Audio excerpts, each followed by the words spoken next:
आज तो मेरा घुटना बहुत ही सूज गया है। अरे दर्द से मेरी जान निकली जा रही है। थोड़ा जल्दी गर्म पानी करके लाओ, मुझे अपने घुटने की सिकाई करनी है। ला रही हूँ, थोड़ा सब्र करो। एक बात की रट लगा लेते हो, सुबह सुबह ही लग जाते हो चिल्लाने। मैं काम करूँ या तुम्हारा ध्यान रखो। मुकेश एक छोटे से गांव में रहता था। पहले वह बहुत दार था।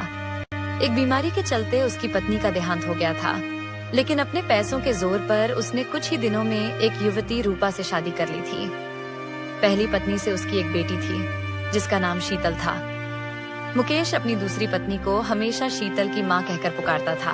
अरे शीतल की माँ, ओ शीतल की माँ, अरे सुनती हो क्या? जरा इधर आना एक बार, तुमसे मुझे कुछ काम है। आपने तो मेरी जिंदगी हराम कर रखी है।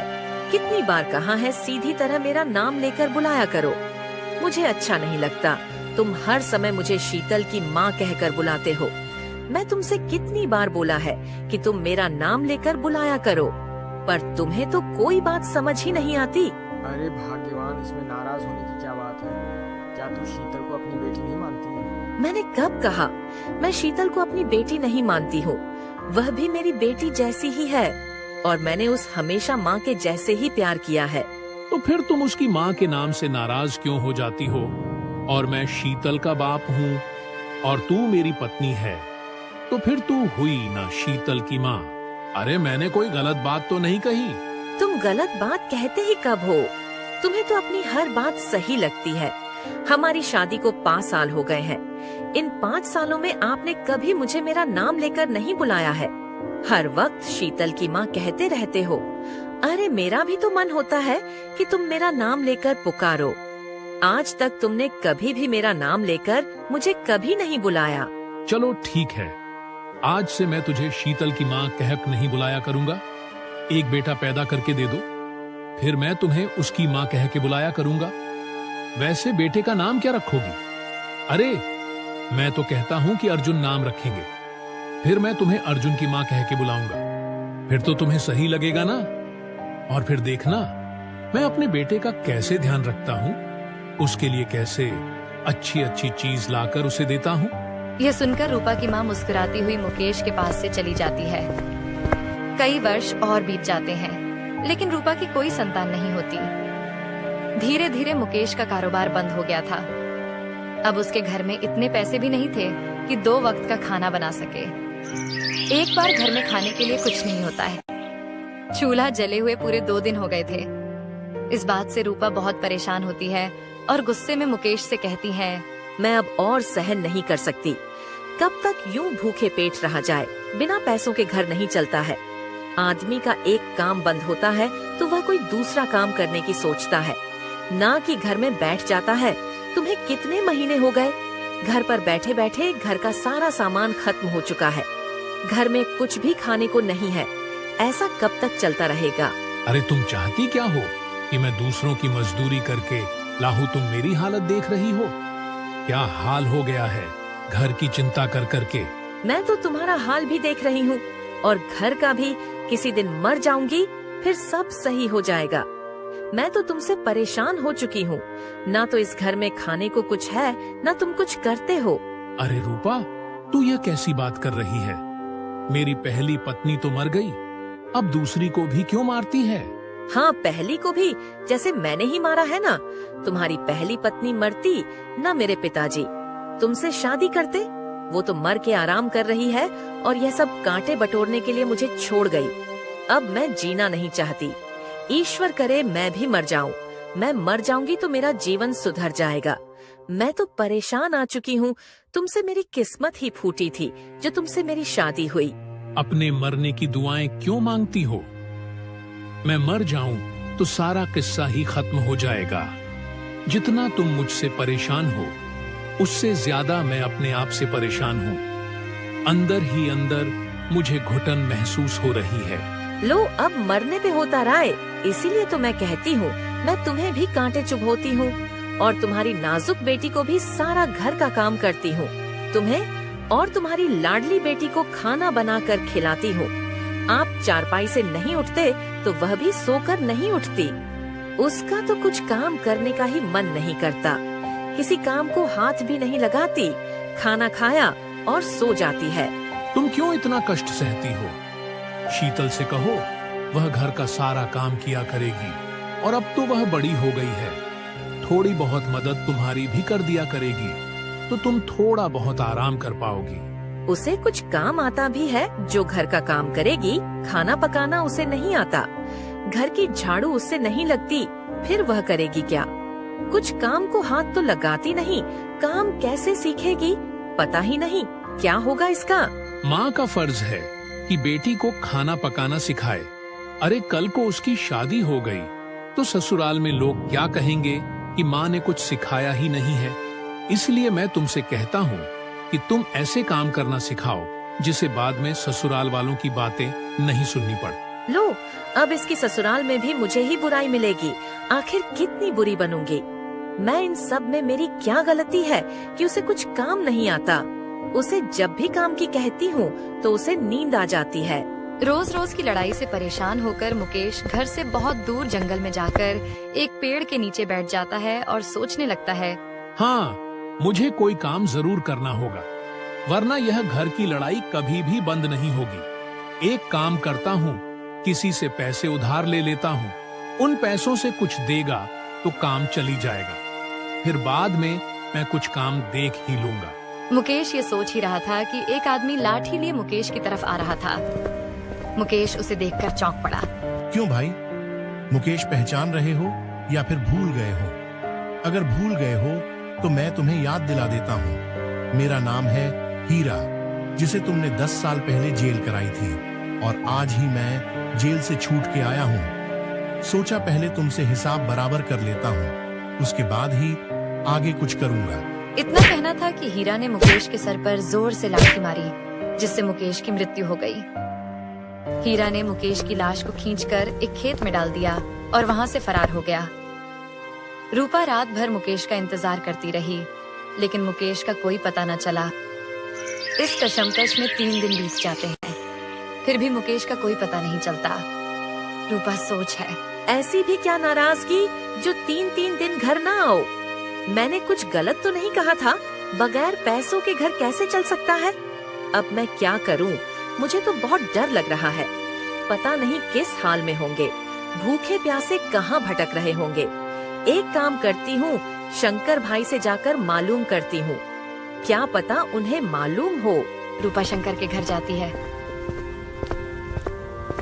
शंकर, तुम्हारे भैया पता नहीं कहाँ चले गए हैं, 3 दिन से घर नहीं आए हैं। तुमने उन्हें कहीं देखा है? मुझे तो आपके भैया की बहुत ज्यादा चिंता हो रही है। 3 दिन से पता नहीं कहाँ पर है, कुछ खाया पिया भी है या नहीं? भाभी, मैंने तो भैया को कहीं नहीं देखा। कोई बात हो गई है क्या? भाभी, जो भी बात है, भाभी आप मुझे साफ साफ बता दीजिए। बात रोज ही होती है, लेकिन वो कभी यूं नाराज होकर घर से नहीं जाते हैं। आज पूरे 3 दिन हो गए हैं उन्हें घर से गए हुए। शंकर, तुम पता करो आखिर वह कहाँ गए? भाभी, भैया किसी रिश्तेदार के घर तो नहीं चले गए?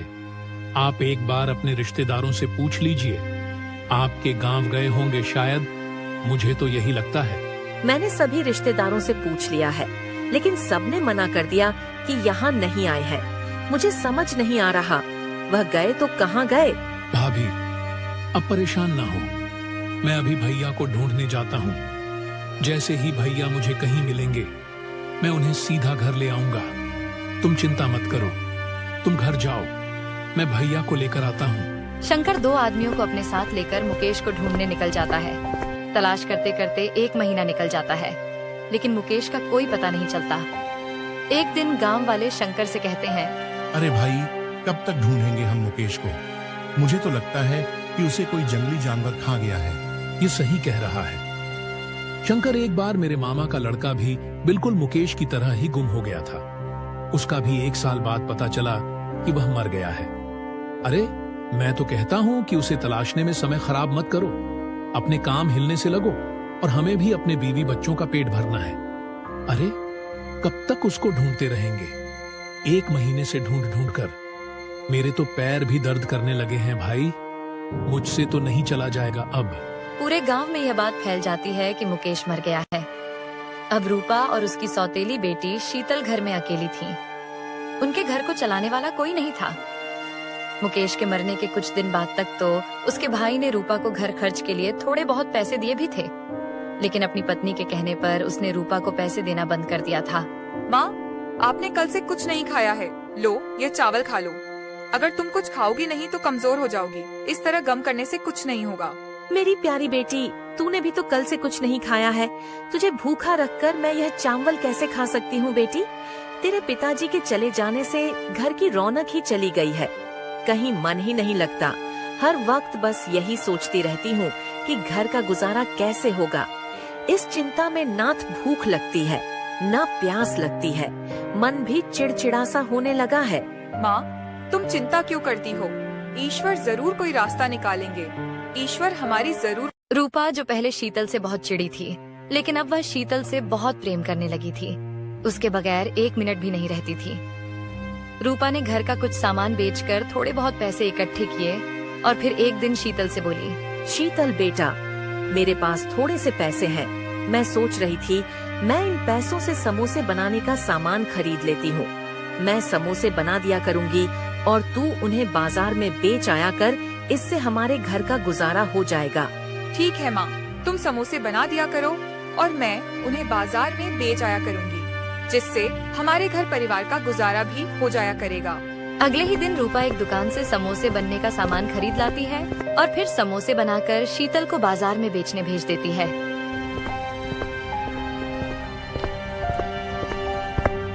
शीतल बाजार के बाहर समोसे बेचने के लिए खड़ी हो जाती है, लेकिन कोई भी उससे समोसे नहीं खरीदता। यूं ही दिन ढल जाता है। शीतल समोसे लेकर घर चली आती है। माँ, आज एक भी समोसा नहीं बिका। पूरा दिन यूं ही गुजर गया, कोई पूछने तक नहीं आया। बेटा, ऐसे कैसे काम चलेगा? अगर तू समोसे नहीं बेचेगी तो घर का गुजारा कैसे होगा?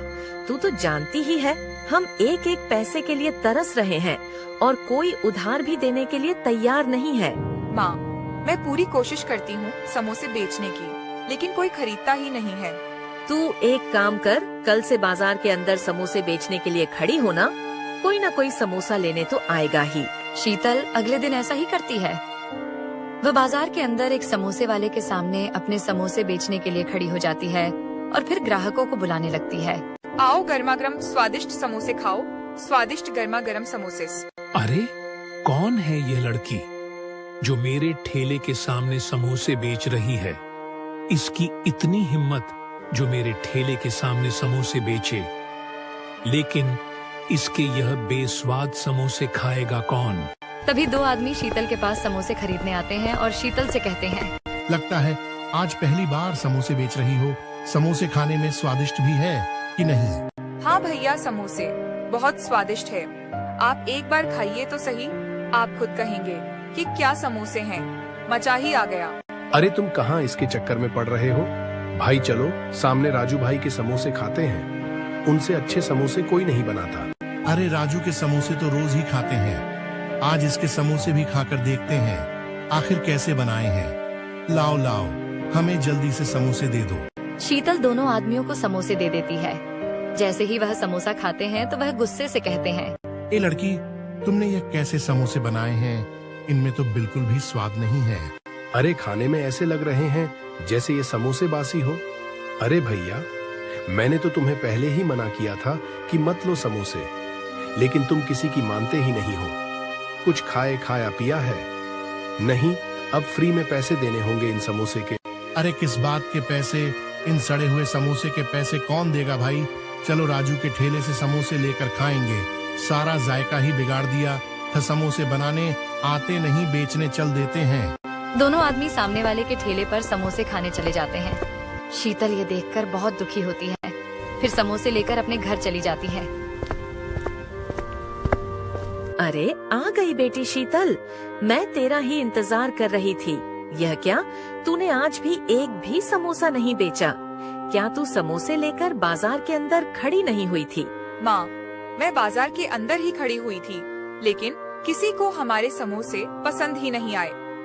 लोग कहते हैं तुम्हारे समोस में स्वाद नहीं है, खाने में बासी लगते हैं, इन्हें खाकर मुंह का जायका खराब हो जाता है।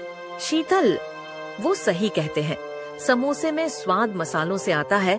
मेरे पास इतने पैसे नहीं है कि मैं मसाले खरीद सकूं। मैंने सोचा था अगर तू ये समोसे बेच देगी तो मैं मसाले ले आऊंगी। माँ, तुम शंकर चाचा से थोड़े बहुत पैसे ले लो मसाले लाने के लिए। जैसे ही हमारे पास पैसे आएंगे तो हम शंकर चाचा के पैसे वापस लौटा देंगे। शायद वह हम पर तरस खाकर हमें कुछ पैसे उधार दे दे। शीतल, मुझे शर्म आती है शंकर भाई से पैसे लेते हुए। उनके पहले भी बहुत पैसे हैं हम पर। माँ, तुम एक बार जाओ तो सही। शंकर चाचा तुम्हें पैसे देने के लिए मना नहीं करेंगे। मुझे चाचा पर पूरा विश्वास है। वह गांव में भी कई लोगों की मदद करते हैं और हम तो उनके परिवार के हैं, तो हमारी मदद तो जरूर करेंगे। प्लीज मान, एक बार मेरे कहने पर चले जाओ। शीतल के कहने पर रूपा शंकर के घर चली जाती है।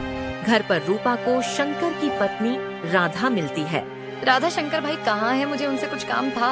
अरे वो घर पर नहीं है, बाहर गए हुए हैं। 2 दिन बाद लौटेंगे। अगर कोई जरूरी काम हो तो मुझे बता दो। वो आएंगे तो मैं बता दूंगी कि भाभी आई थी। दरअसल मुझे कुछ पैसों की जरूरत थी। मैं शंकर भाई से थोड़े बहुत पैसे लेने आई थी। जैसे मेरे पास पैसे आ जाएंगे तुम्हें उनके पैसे लौटा दूंगी। अरे तुम्हें पैसों के अलावा कुछ और काम भी है कि हर टाइम मुंह उठा के चली आती हो? पैसे क्या पेड़ पर लग रहे हैं कि तोड़ कर तुम्हें दे दे? तुम्हें हमने पहले ही कितने पैसे दिए हुए हैं, तुमने तो वो लौटाए नहीं और पैसे लेने चली आई। देखो तो उंगली पकड़कर पोछा पकड़ने की कोशिश कर रही हो। जाओ अपना काम देखो, हमारे पास पैसे नहीं है। राधा की बात सुनकर रूपा उदास हो गई और उदास होते हुए अपने घर आ जाती है। जब शीतल रूपा को उदास देखती है तो वो रूपा से कहती है, क्या हुआ माँ, तू इतनी उदास क्यों है? किसी ने तुम्हें कुछ कहा है? नहीं शीतल, बस यूं ही थोड़ा सर दर्द की रहा है। तू कल थोड़े बहुत समोसे जरूर बेचाना, चाहे मंदे दाम में बिके, लेकिन बेच देना, क्योंकि घर में कुछ भी राशन नहीं है, वरना हमें भूखा ही रहना पड़ेगा। अगले दिन शीतल समोसे बेचने निकल जाती है। रास्ते में उसे एक बूढ़ी औरत मिलती है जो भूख से तड़प रही होती है। वह बूढ़ी औरत शीतल से कहती है, बेटा मुझे कुछ खाने को दे दो, भूख से मेरा दम निकल रहा है। ईश्वर तुम्हारा भला करेगा। रुकिए अम्मा जी, मैं आपको समोसा देती हूँ, आप इसको खा लेगी तो आपका पेट भर जाएगा। शीतल बूढ़ी औरत को समोसा दे देती है और फिर बूढ़ी औरत समोसा खा लेती है। अम्मा जी, आपको समोसे का स्वाद कैसा लगा? बेटी, भूख में तो हर चीज अच्छी लगती है। तूने एक भूखी बूढ़ी औरत को समोसा खिलाया है, मैं तेरा ये एहसान कभी नहीं भूलूंगी। वैसे बेटी, तू इतनी उदास क्यों है? अम्मा, हमारे बनाए हुए समोसे कोई नहीं लेता। लोग कहते हैं इनमें स्वाद नहीं है, इसलिए मैं आज ये समोसे कम दामों में बेचने जा रही हूँ। तभी बूढ़ी औरत शीतल को जादुई मसाले देती है। तुम जब भी समोसे बनाओ तो इस जादुई मसालों को अपने समोसे में मिला देना। उसके बाद तुम्हारे समोसे बहुत ही स्वादिष्ट हो जाएंगे। जो भी तुम्हारे समोसे खाएगा वह खाता ही रह जाएगा। लेकिन बेटी, एक बात का ध्यान रहे, अगर कोई लालची आदमी इस मसाले का इस्तेमाल करेगा तो इस मसाले का उल्टा असर होगा। इतना कहकर बूढ़ी औरत वहाँ से चली जाती है। शीतल मसाले लेकर अपने घर आ जाती है और सारी बात अपनी माँ को बताती है। उसके बाद रूपा फिर से समोसे बनाती है। समोसे बन जाने के बाद शीतल उन्हें बाजार में बेचने चली जाती है। इस बार शीतल के समोसे में से बहुत ही स्वादिष्ट खुशबू आ रही थी। इस खुशबू को सूंघकर वह दोनों गांव वाले फिर से शीतल के पास आते हैं। अरे भैया, आज तो बहुत ही बढ़िया खुशबू आ रही है। इसके समोसे से खुशबू सूंघकर रुका ही नहीं जा रहा। लाओ लाओ, जल्दी समोसे खिलाओ। हाँ, लेकिन ध्यान रहे, अगर अच्छा नहीं हुआ तो पैसे नहीं दूंगा। शीतल दोनों को समोसे देती है। जैसे ही वह समोसे खाते हैं तो वह खाते ही रह जाते हैं। अरे भैया, मैंने तो आज तक अपनी जिंदगी में इतने स्वादिष्ट समोसे नहीं खाए। सही कहते हो भैया, मैंने भी कभी इतने स्वादिष्ट समोसे नहीं खाया है। क्या मिला दिया आज तुमने अपने इन समोसे में जो इतने स्वादिष्ट हो गए हैं? देखते ही देखते शीतल के समोसे पर भीड़ लग जाती है। कुछ ही देर में उसके सारे समोसे बिक जाते हैं। रूपा समोसे बनाती और शीत उन्हें बाजार में बेच आती। अब शीतल के समोसे बहुत फेमस हो जाते हैं। दूर दूर से लोग उसके समोसे खाने के लिए आने लगते हैं। कुछ ही दिनों में रूपा और शीतल एक बड़ी दुकान कर लेते हैं। यह सब कर ठेले वाले आदमी को बहुत गुस्सा आता है। अरे, यह कल परसों की लड़की देखो तो सही, कितनी बड़ी दुकान कर ली और एक मैं हूं जिंदगी बिता दी। इस ठेले पर पहले इसके समोसे कोई लेने नहीं आता था, लेकिन अब भीड़ लगी रहती है। आखिर क्या मिलाती है यह अपने समोसे में मैं आज पता करके ही रहूंगा। एक दिन जब रूपा समोसे बना रही होती है तो वो ठेले वाला रूपा को समोस में जादुई मसाले मिलाता हुआ देख लेता है। अच्छा, इसके स्वादिष्ट समोसे का राज ये मसाले हैं। अब मैं इन मसालों को नहीं छोड़ूंगा। अगले ही दिन ठेले वाला शीतल के जादुई मसाले चुरा कर ले जाता है। जब रूपा समोसे बनाने के लिए जाती है तो उसे जादुई मसाले नहीं मिलते हैं। इससे रूपा बहुत घबरा जाती है। जब वो ठेले वाला अपने समोसे में जादुई मसाले मिलाता है तो उसके समोसे से बदबू आने लगती है। आसपास के लोग इस बदबू को सुनकर ठेले वाले से कहते हैं, अरे भैया, ये कैसे समोसे बना रहे हो? कितनी गंदी बदबू आ रही है समोसे से। चलो जल्दी भैया, चलो यहाँ से, कहीं इस बदबू से हम बीमार ना पड़ जाएं। अब कभी इस ठेले वाले के समोसे नहीं खाएंगे। सभी आदमी वहाँ से चले जाते हैं। ये सब देखकर ठेले वाला रोने लगता है।